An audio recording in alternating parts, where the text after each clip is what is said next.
Case of betrayal পর্ব সংখ্যা ৭। কিছুক্ষণ আগে ঘটে যাওয়া ঘটনার প্রভাবে শেরিনের মনটা এমনিই খারাপ, তাই বিছানায় শুয়ে সে ঘুমিয়ে যায়। ওদিকে শিকদার নিবাসে সবাই দুপুরের খাবার একটার সময়ের মধ্যেই খেয়ে ফেলে। এরপর যার কাজ থাকে তাদের ভিন্ন কথা।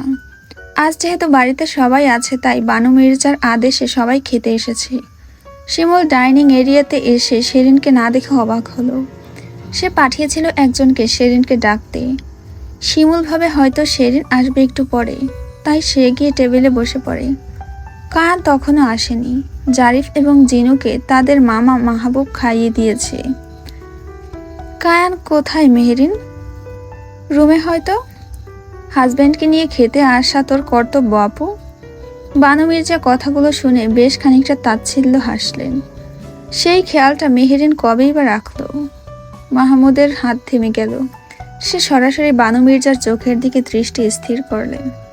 তার স্বামী এবং তার বিষয় এটা। বানু মির্জা তীক্ষ্ণ দৃষ্টি নিক্ষেপ করে মাহমুদের উপর। চোয়াল শক্ত করে ঝরঝরে কণ্ঠে উত্তর দিল, মেহরিন, তোমার ভাইকে বলবা চোখ নামিয়ে কথা বলতে।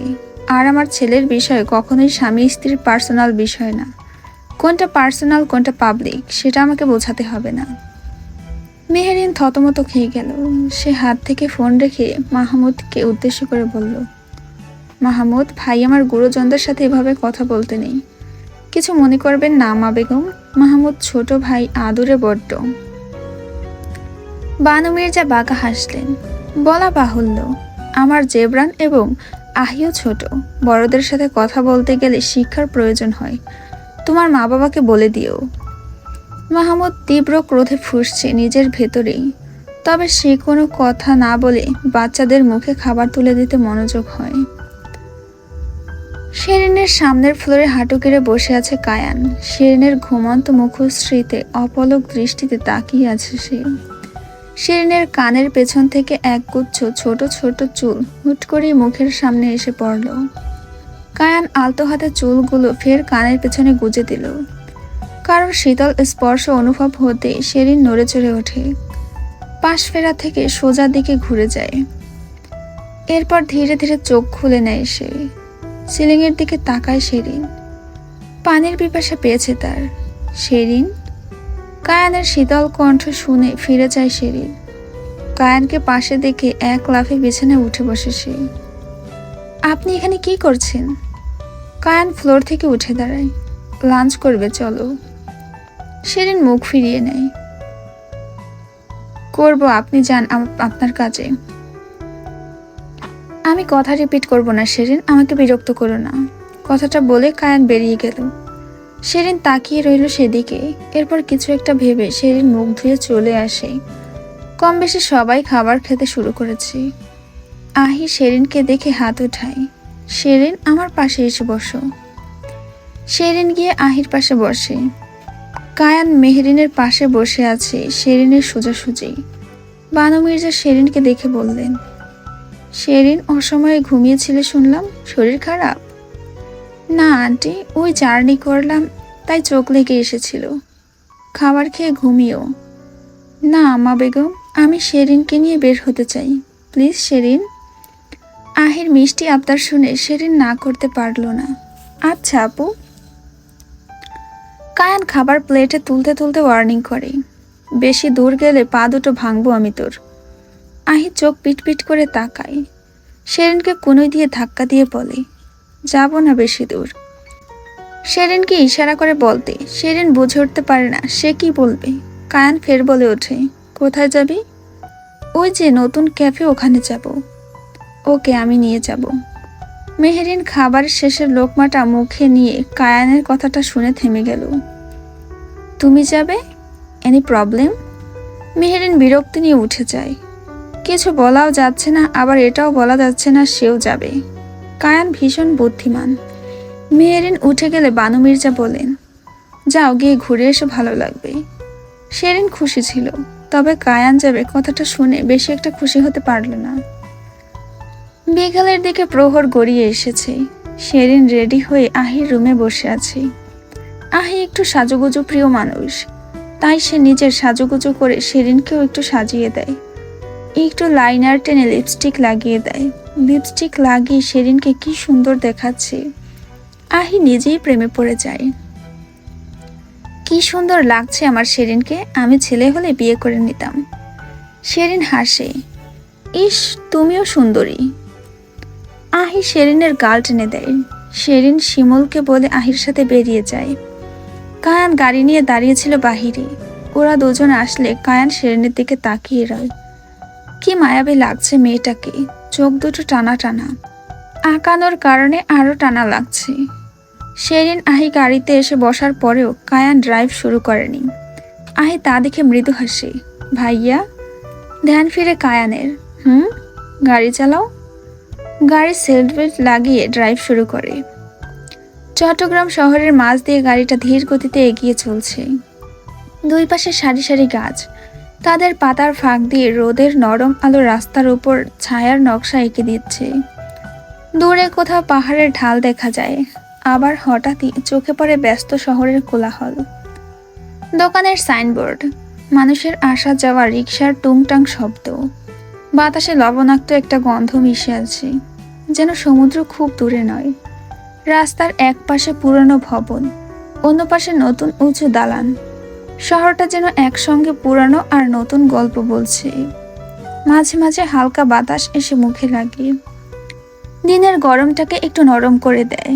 গাড়ির কাচের বাইরে তাকালে মনে হয় এই শহর থেমে নেই কখনো, চলছে, বাজছে, নিজের মতো করে স্বপ্ন দেখছে।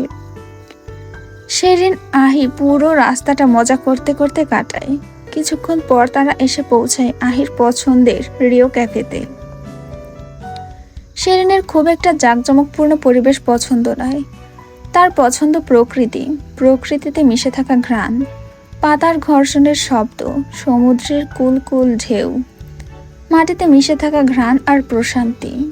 তবে আহি এখানে নিয়ে এসেছে তাই সে কিছু বলল না। কায়ান ঠিকই বুঝেছে বিষয়টা। এই মেয়েটার কি পছন্দ অপছন্দ সে ভালোই জানে। ক্যাফেতে বসে ওরা প্রথম কিছু হালকা খাবার খায়। এরপর সেখানে আহির বন্ধুরা আসে। কায়ান জানতো আহি একা একটা মেয়ে নয়, সে সব সময় গ্যাং বানিয়ে থাকে। শেরিন এত মানুষ দেখে ঘাবড়ে যায়। কায়ান শেরিনকে ধরে নিজের পেছনে নিয়ে নেয়। আহি, সরি ভাইয়া, আমি জানতাম না ওরাও আসবে এখানে। বিশ্বাস করো, এটা কোইন্সিডেন্স। জানি, তুই ওদের সময় দে, আমি ওকে নিয়ে বার হচ্ছি। আমি ওকে ঘুরতে নিয়ে এসেছিলাম, বাড়ি নিয়ে যাবা? আয়ান আর চোখে তাকায়। দেখা যাক কোথায় যাওয়া যায়, 8টার আগে বাড়িতে যাবি। আহি খুশি হয়ে যায়। ওকে ওকে। কায়ান ফিরে শেরিনের হাত ধরে বের হয়ে আসে। শেরিন অবাক হয়। আহি আপু যাবে না? না। আমরা কোথায় যাব তাহলে? আমি যেখানে তোমাকে নিয়ে যাব সেটাই তোমার ঠিকানা হওয়া উচিত। শেরিন কিছুক্ষণ তাকিয়ে রইল কায়ানের দিকে। কায়ানের বলা কথাটা তার কানে বাজল। কায়ান শেরিনকে দাঁড়িয়ে থাকতে দেখে এগিয়ে এসে শেরিনকে গাড়িতে বসায়। শেরিন এবং কায়ান বের হয়ে এলো। আহির ফ্রেন্ডসরা বলতে লাগলো, আহি, তোর হ্যান্ডসাম ভাইটা কেন চলে গেল? কাজ আছে তাই। আরে ভালো কথা, মেয়েটাকে নিয়ে গেল কেন? একটা চান্স নিতে পারতাম। খবরদার, ওকে নিয়ে দেখা স্বপ্নকেও বড় ভাইয়া দুঃস্বপ্ন বানিয়ে দেবে। আহির কথা শুনে ছেলেটা অবাক হয়। মানে? আহি চুপ হয়ে যায়, মুখ ফসকে কি বলে দিল।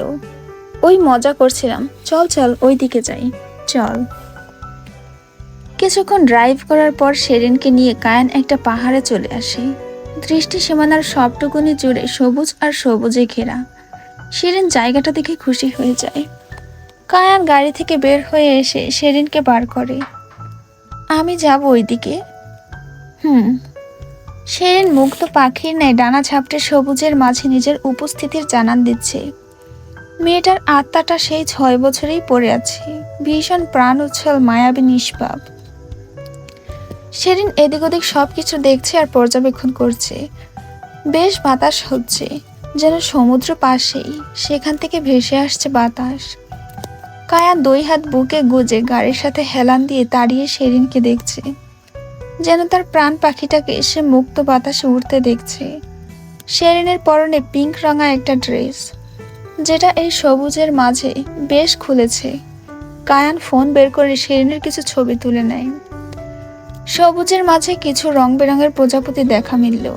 শেরিন বেশ অনেকক্ষণ ছোটাছুটি করে বেলার দিকে তাকায়। সূর্য ডুবে যাবে আর কিছুক্ষণের মধ্যেই। শেরিন ফিরে তাকায়। কায়ানের ঢেউ খেলা কুঞ্চিত কালো চুলগুলো বাতাসে উড়ছে। লোকটার পরনে লেদার জ্যাকেট। কায়ানকে তার বয়সের থেকে বরাবরই ছোট দেখা যায়। শেরিন মনে মনে ভাবে, দুই জামাই বউ কি খায় কে জানে, দুজনের বয়সই একদম ছোট দেখা যায়। শেরিনকে দাঁড়িয়ে দাঁড়িয়ে ভাবতে দেখে কায়ান আওয়াজ দেয়, এখানেই থাকবে নাকি বাড়ি ফিরবে? শেরিনের ধ্যান ফিরতেই সে হেঁটে আসে কায়ানের কাছে। কায়ান গাড়ির দিকে ইশারা করে। শেরিন উঠে বসে।